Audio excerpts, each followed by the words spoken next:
नमस्कार दोस्तों, स्वागत है आपका हमारे चैनल धूप धनुषी आरती में। दोस्तों, आप सभी लोग जानते ही हैं कि शुक्ल अष्टमी यानी कि चैत्र नवरात्रि के शुक्ल अष्टमी के दिन यानी कि चैत्र नवरात्रि के अष्टमी तिथि के दिन जो है माता अन्नपूर्णा की जो है पूजन की जाती है।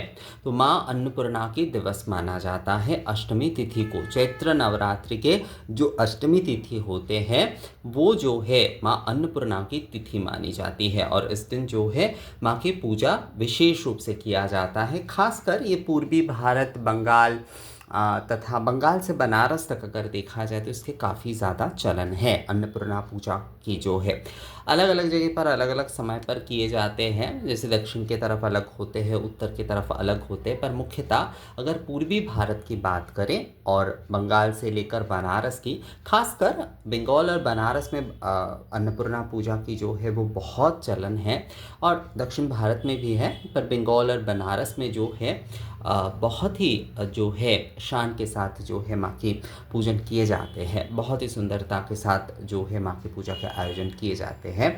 तो चैत्र नवरात्रि के अष्टमी के दिन जो है माँ अन्नपूर्णा की पूजन है। तो इस दिन किस तरीके से जो है माँ की धूप दीप आराधना किए जाएंगे, अर्थात जो है किस तरह से जो है इस दिन आप जो है सहज सरल तरीके से माँ अन्नपूर्णा की जो है धूप दीप आराधना आरात्रिकम करेंगे। देखिए, धूप दीप आराधना आरात्रिकम करने के लिए सबसे पहले जो विषय आपको चाहिए वो है 2 धूप पात्र और 2 दीप पात्र। ये विषय जो है आप लोगों को ध्यान रखना होगा कि अगर आप लोग जो है धूप दीप आराधना आरात्रिकम करने चाहते हैं, मतलब करना चाहते हैं माँ के आप लोग जो है, तो आप लोगों को 2 धूप पात्र और 2 दीप पात्र करना होगा, क्योंकि एक से अधिक धूप पात्र और एक से अधिक दीप पात्र ही जो है वो ज़रूरी होता है आराधना आरात्रिकम के लिए।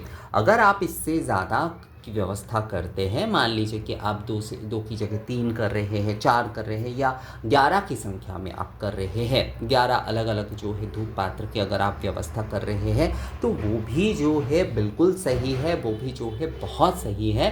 पर एक से अधिक होना आवश्यक है ही है, अर्थात आपको एक से अधिक यानी कि कम से कम 2 की व्यवस्था आपको करना ही करना होगा। कम से कम 2 की व्यवस्था आपको करना ही करना होगा।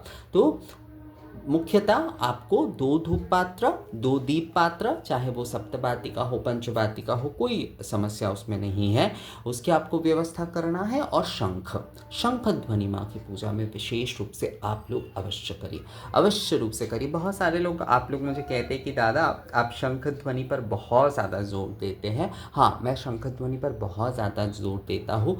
वैसे तो देखा जाए तो उत्कल से लेकर जो है बनारस तक, यानी कि खासकर जो है पूर्वी भारत में जो है शंख का जो व्यवहार है वो बहुत ही ज़्यादा जो है, मतलब उसका शंख की मान्यता जो है पूर्वी भारत में सबसे ज़्यादा। आप देखिएगा हर घर में जो है ना शंख बजाई जाती है, हर घर में शंख बजाई जाती है। मैं जब उत्तर भारत में रहता था, मतलब दिल्ली की तरफ रहता था, तो ये चीज़ मैं बहुत मिस करता था। हमारे यहाँ पर ना आपके सुबह के समय जो है, मतलब सुबह पूजा जब होती है तो वहाँ पर शंख ध्वनि, और संध्या के समय जो है एकदम सूर्यास्त के बाद आपको शंख ध्वनि सुनाई ही सुनाई देगा और आपको समझ में आ जाएगा कि ये पूजा का समय हो गया है। किसी ना किसी घर से आपको ये ध्वनि आपको सुनाई ही देगा। तो यहाँ पर हमारे पूर्वी भारत में जो है बंगाल आदि में खासकर तो जो है शंख को बहुत महत्व दिया जाता है। बनारस में भी मैंने देखा है कि बहुत शंख को महत्व दिया जाता है। शंख ध्वनि बहुत ज़रूरी है। तो इसलिए आप 2 धूप पात्र, 2 दीप पात्र और शंख की जो है वो आप व्यवस्था करिए। बहुत सारे लोग कहते हैं कि दादा हमारे पास ये नहीं है, वो नहीं है। देखिए, आपके पास इस साल अगर नहीं है तो अगले साल आप कम से कम व्यवस्था कर लीजिए। इस साल जो है आप उससे ही करिए, पर अगले साल अवश्य रूप से जो है इसकी व्यवस्था आप कर लीजिएगा। तो सबसे पहले जैसे कि हम माँ को जो है पुष्पांजलि प्रदान करेंगे और जो है हम जो प्रथम धूप पात्र जो है उससे जो है हम माँ की आरती करेंगे।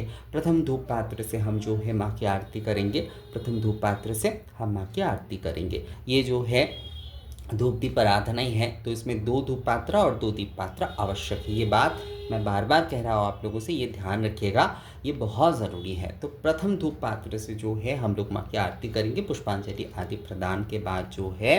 अब इसके बाद जो है हम ये धूप पात्र रखते हुए जो है हम अपना हाथ धो लेंगे और जो दूसरे धूप पात्र है उससे जो है हम माँ की आरती करेंगे। जो दूसरे धूप पात्र है उससे जो है आरती करेंगे, उससे जो है वो आरती करेंगे, उससे आरती करेंगे माँ की। जो दूसरे धूप पात्र है उससे आरती करेंगे और इसे रखते हुए भी जो है अपना हस्त प्रक्षालन कर लेंगे। 2 से आप अधिक कर सकते हैं, 5-7 धूप पात्र से भी आप माँ की धूप आराधना या रात्रिकम कर सकते हैं, पर मैं यहाँ पर सभी के लिए दिखा रहा हूँ तो इसलिए मैंने 2 ही दिखाया। तो अब जो है घी के एक दीपक से जो है हम माँ की आरती करेंगे। घी के दीपक से, ये मेरी 7 बाती का दीपक है, आप लोग 7 बाती अगर जे पाते हैं। मैं 7 बाती को बहुत ज़्यादा इम्पोर्टेंट देता हूँ क्योंकि सप्त ज्योपा है अग्नि के, तो 7 बाती जो है बहुत ज़रूरी है अगर आप लोग कर पाते तो मैं सर्वप्रथम जो है दीप में जो है ये घी के 7 बाती के दीप से जो है मैं आरती करूँगा, माँ की जो है आराधना करूँगा। और इसे रखते हुए जो है हस्त प्रक्षालन करते हुए जो है हम जो है तेल के दीप से हम माँ की आरती करेंगे, तेल के दीपक से आरती करेंगे। आप चाहे तो दूसरा भी घी का ही दे सकते, कोई समस्या उसमें नहीं है। सारे के सारे भी आप घी के दे सकते हैं, सारे के सारे की भी आप तेल के दे सकते हैं। एक घी का अगर 2 कर रहे हैं तो एक आप तेल का, एक और घी का आप दे सकते हैं। तो मैं दूसरे दीप पात्र से आरती करूँगा और जो है आरती करते हुए इसे रखते हुए फिर से हस्त प्रक्षालन करेंगे। और जो है इसके बाद कई सारे लोग जैसे कि वो कर्पूर आदि नहीं करना चाहते, कई लोग कर्पूर आदि नहीं करते, कई जगह पर कर्पूर का उतना चलन नहीं है, पर मैं आपको कहूँगा कि आप कर्पूर से भी जो है आरती आप करिए, कर्पूर से भी आप जो है आरती करिए, कर्पूर से भी आप आरती एक बार करिए।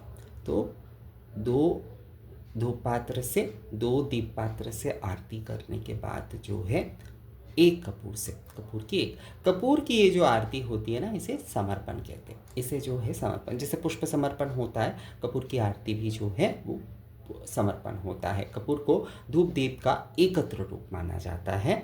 मुख्यतः तो इसके वर्णन धूप के रूप में ही है, पर ये एकत्र रूप माना जाता है। तो ये कपूर की आरती आप करिए और इसे रखते हुए हस्त प्रक्षालन करते हुए जो है आप ये जो है शंख ध्वनि करिए, शंख ध्वनि जो है वो आप करिए। और फिर जो है आप जो है पुष्प समर्पण करते हुए माता को प्रणिपात करिए, माँ को प्रणाम करिए। तो इस प्रकार से जो है धूप दीप आराधना अरात्रिकम जो है आप माँ की एक पूजा में जो है वो आप कर सकते हैं। सुबह के समय आप पूजन कर रहे तो उसमें भी करिए, अगर संध्या के समय आप पूजन कर रहे हैं तो उसमें भी आप जो है इस प्रकार से धूप दीप आराधना अरात्रिकम जो है वो कर सकते हैं दोस्तों। केवल मात्र अगर जो है आरती आराधना से ही आप माँ की पूजन करना चाहते तो भी इस प्रकार से जो है, इस प्रकार से यानी कि ऐसे धूप दीप आरती आराधना अरात्रिकम के साथ ही जो है आप पूर्ण पूजन जो है वो कर सकते हैं। माता अन्नपूर्णा की पूर्ण पूजन आप जो है इस प्रकार धूप दीप आराधना अरात्रिकम के साथ भी जो है वो आप कर सकते हैं। तो ये वीडियो कैसा लगा आप लोगों को मुझे कमेंट्स करके ज़रूर बताइएगा। मिलेंगे आपसे अगले वीडियो में, तब तक के लिए नमस्कार।